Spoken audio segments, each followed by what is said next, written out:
So, over the course of my personal development journey, I've read an insane amount of books, listened to a ton of podcasts, and one book that I always come back to is this The Mountain Is You by Brianna Wiest. I have read this every summer for at least the last 3 summers. It's the perfect beach book, and every time I read it, I just gain even more nuggets of knowledge and wisdom, and the concepts just sink deeper down, and I love it. I recommend it to everyone. All my friends I've told to read this book. And there's one specific passage that always sticks out that I always take a picture of and post on my Instagram because I'm like, please read this. Your new life is going to cost you your old one. It's going to cost you your comfort zone and your sense of direction. It's going to cost you relationships and friends. It's going to cost you being liked and understood. It doesn't matter. The people who are meant for you are going to meet you on the other side. You're going to build a new comfort zone around the things that actually move you forward. Instead of being liked, you're going to be loved. Instead of being understood, you're going to be seen. All you're going to lose is what was built for a person you no longer are. Remaining attached to your old life is the first and final act of self-sabotage, and releasing it is what we must prepare for to truly be willing to see real change. Yes. Yes to all of this.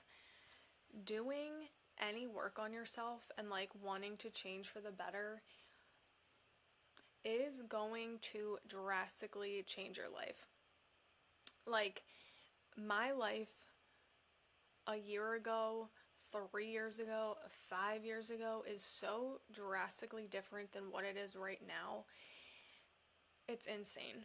And I've lost a lot of people and comfort zones along the way, but I have found so much more about myself and have just created a life where I have so much inner peace and self-love that I literally never thought was possible. And it's hard to reflect back on a lot of years of my life because when I was the worst version of myself, the worst version of myself, I had so many friends. I had so many people in my life who loved me, and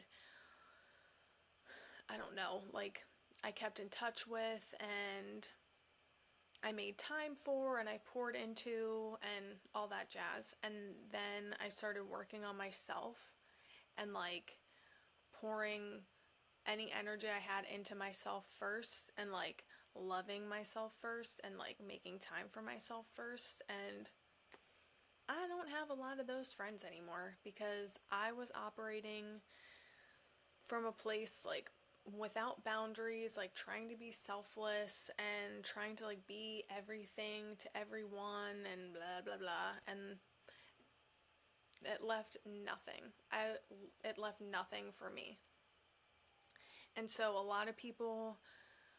I feel that a lot of people don't go on this journey to self-discovery and rediscovering who we are at the core because they're afraid of what that means. They're afraid of change. No one likes change. It's a scary thing to think about, but it's so much more rewarding to know myself and love myself in this way versus having so many people in my life who it was just surface level. It's okay to lose parts of you because those are just no longer aligned with where you're going. And especially when I stopped drinking, that was I identified so much with drinking and having fun and being the fun friend and whatever, and I don't drink anymore. So I had to rewire my brain and find out what do I actually like?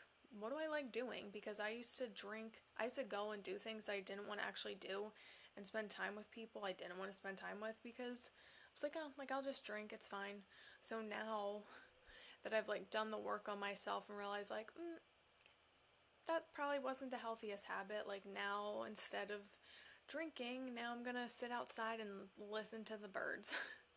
Like that's where my life is now, and it's all because I surrendered to self-discovery, and like I decided that loving myself first was more important than like pouring into other people who were never going to reciprocate any of it. So I know that change can be hard, and I know that looking at yourself in the mirror and like wanting to be better can be hard, but I promise you it is one of the best decisions you'll ever make. One of the best investments in your life is to invest in yourself. Truly believe that. I feel like I'm a testament to that. And this book, The Mountain Is You, 10 out of 10 recommend. So, thank you for listening, and I will talk to you soon.